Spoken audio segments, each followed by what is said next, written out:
something happening here. What it is ain't exactly clear. Hello, welcome to another segment of the Consumer Advocate Hour, hosted by me, Lou Brydges. Today I'm just going to talk off the cuff about a subject that's been bothering me for, well, practically my whole life. And that is the gross inequities and the lack of knowledge about the gross inequities of our regressive taxation system. Do you know that you probably pay a far greater percentage of your income in various taxes, license fees, and necessary expenses such as health care than the super wealthy? 97% of people pay far greater percentage of their income in taxes than the top 3%, because so many of the taxes are what are called regressive taxes.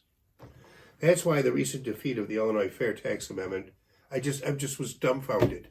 How could people be, well, I'm just going to come out and say it, how could people be so stupid as to not realize that after this severe economic downturn and the absolute need for government services, if this upper 1 or 2 or 3% pay just another additional 1 or 2% of their income. In other words, if you're making $100 million a year and you're paying total between income tax and everything, $25-30 million a year, you're still going to have $70 million to live on. It is the major problem in everything. It's the major problem of having lack of funding of government, of not having sufficient government, not having sufficient government regulation. And it also prevents more people from becoming super wealthy. Because if the 97% of people had a little bit more disposable income, what they're going to do? Well, they're going to spend it. And that creates so much more wealth. There's going to be a lot more that are going to be making over $1 million a year. Because, if you had a little extra money, entrepreneurial spirit, could invest some, and the people, your customer base has more disposable income, there's going to be a lot more wealthy people. If you're making less than $1 million, even less than $10 million a year, you're the one that are bearing the greatest burden of taxation on your income. The super wealthy don't pay anywhere near what you pay, because so many of the taxes, such as Social Security tax, sales tax, gasoline tax, license fees, property taxes. You say, well, they pay more in sales tax than I do because they buy more stuff. But they don't buy 1,000,000 times more. You're not buying 100 times more stuff than the guy making $1 million a year. And you're not buying 1,000 times more stuff than the guy making 100,000 a year. You're not buying 1,000 times more than the guy making 100,000 a year. So you're not paying anywhere near more in sales. You're not buying that much more gasoline. You're driving about the same, if at all. Or your driver is driving you about the same number of miles, but you're going to pay about the same amount in sales tax. And it's 1/10 of 1% of his income. And if you're making 100,000 a year, it's 2 or 3% of your income, which is 100 times more. Say you make 100,000 a year, all right? Now your property taxes, let's say they're $500 a month, $6,000 in property tax. Now your gasoline tax, you're going to say you drive 12,000 miles a year, you got maybe 750 gallons, so you're going to pay, I'm going to say $1,500 in gasoline tax. Now you got your Social Security, which I don't know the exact numbers now, but I think it's about $6,000. Your license fees, tolls, plates, permits, city permits, water, sewer, all that stuff, garbage pickup. I'm going to put this at about 1,000, all right? But see, these are all regressive taxes, except for this one. These all the same. Well, okay, so the super wealthy may pay more in sales tax and may pay more in property tax, but they don't pay 100 times more. But their income is 100 times more. All right? If you're making over 10 million. And then you put in your health insurance, which you have to have. Okay? Costs the same thing if you're making 100 million or 100,000. Health insurance, we'll call it $600 a month. We'll call it $7,500 a year. Okay? So now you add all these up, okay?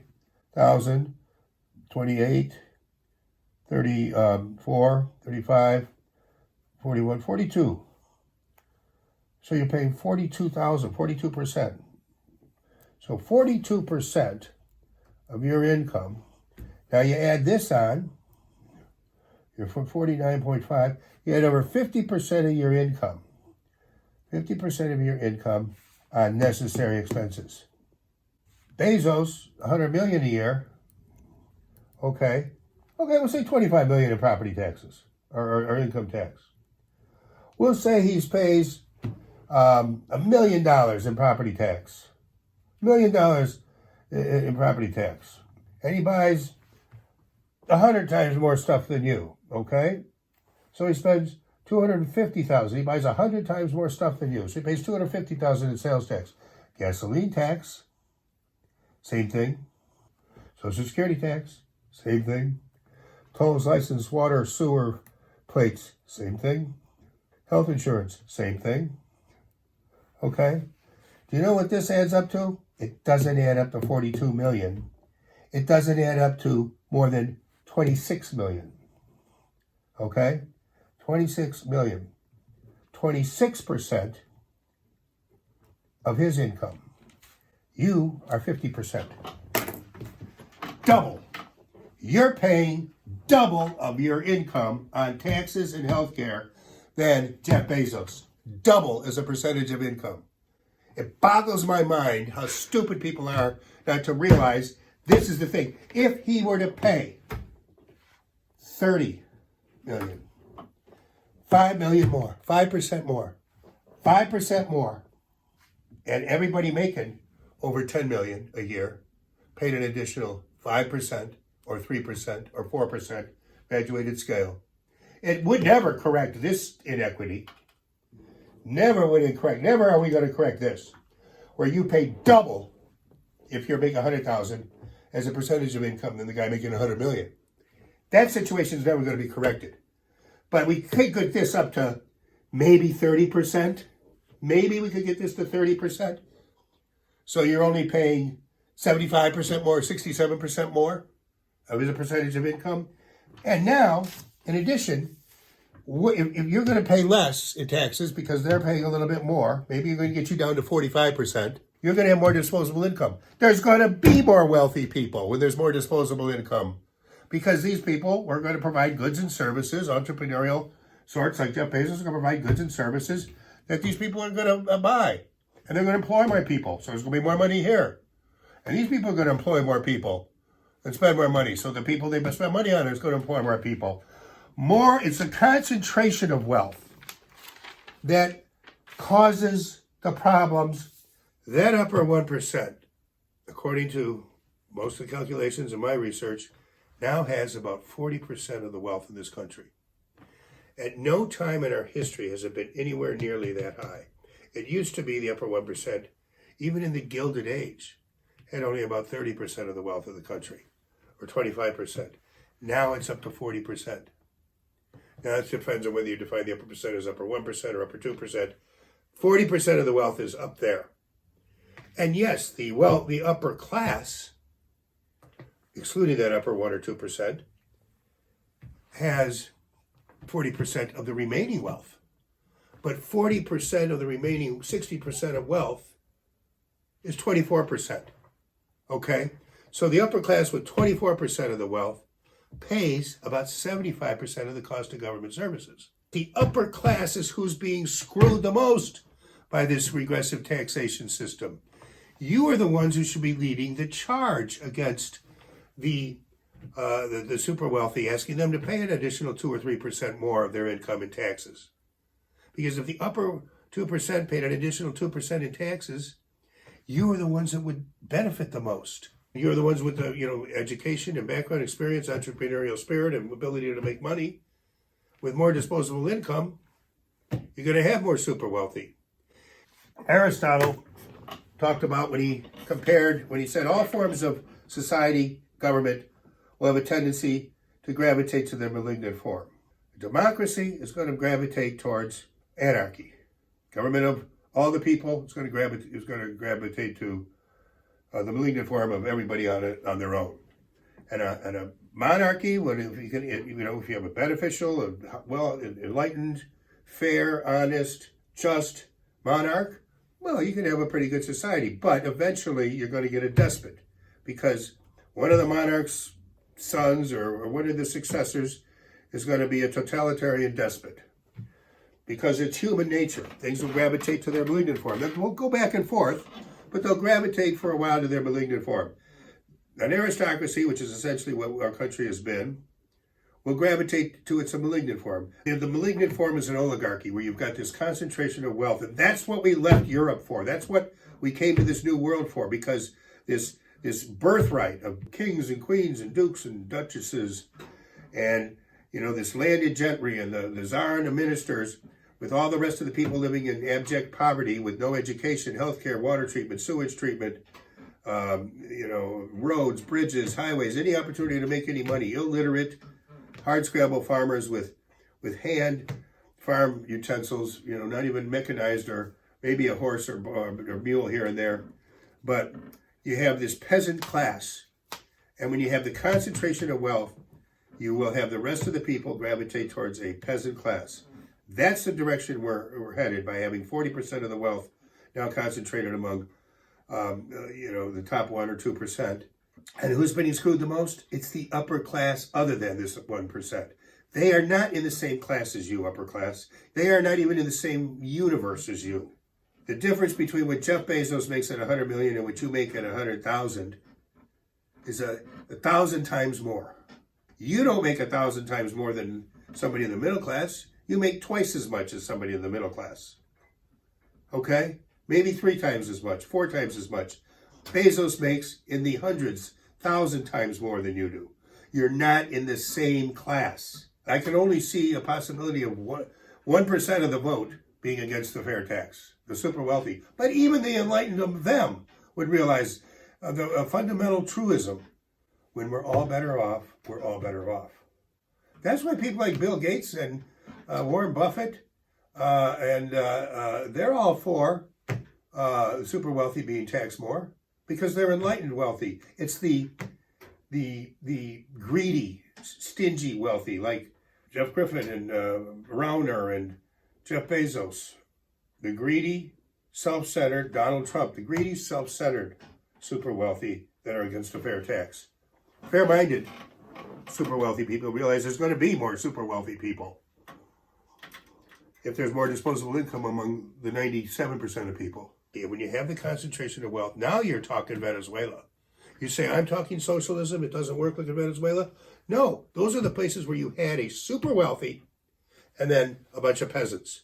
And nothing spent, or insufficient funds spent on government, public projects for public use and benefit. The United States of America has been the most socialistic country in history. We have spent far more on public projects for public use and benefit than probably all the other nations combined. When you start thinking of things like the Panama Canal, the Hoover Dam, the National Highway System, the aerospace program. And this money is not just burned. I mean, the aerospace program is spent on contractors who employ people. Boeing and the jet, the rocket engine propulsion companies, and the people they employ. The private profit made in the telecommunications industry alone exceeds the cost of the aerospace program 100-fold. Because when you have public projects for public use and benefit, private entrepreneurs thrive. We need roads, bridges, highways, harbors, education, so you've got a prosperous, educated public that can spend money on stuff. You're not like socialist or non-socialist. There's no like drawing a line. Okay, well now you're socialist and now you're not. Every government, even Tsarist Russia, spent some money on public projects for public use and benefit. The Trans-Siberian Railroad, some money is spent on public. It has to be. That's the purpose of governments. That's why we get together in a social contract and form a country and a government. And then we build roads, bridges, harbors, so that private entrepreneurs can make money. It's not socialism. People who throw about the word socialism, you don't know what socialism is. Every single government ever, every single formation, every single collection of people has gotten together to do things collectively, as socially, for their own collective use and benefit. That's what socialism is the people getting together to do things for public use and public benefit. It doesn't mean everything is done for public use and public benefit. No. To facilitate private entrepreneurship and private profit.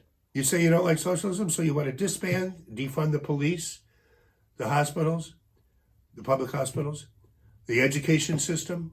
You want to be anti-socialist, take all those down. Everything's got to be done privately. You want to educate your kids, you got to set up a private school and send them there and pay for it. You don't want to educate your kids, they don't have to go. The thing is, these government services cost money. And if you make a lot of money because you're in a country that has infrastructure, then you have to pay a greater percentage. You have to at least pay an equal percentage of the money you make. And all we're asking for is an additional 1% to 2%, maybe 3% of their income. So that they still will pay far less than you do. If you make less than 10 million or less than $1 million, still pay far less than you do, in percentage-wise of income.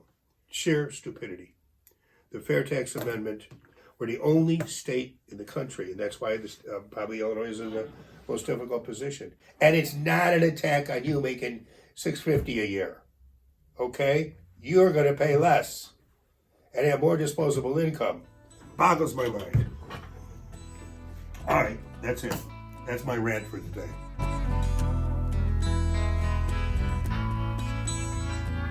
Paranoia strikes deep into your life, it will creep. It starts when you're always afraid. You step out of line.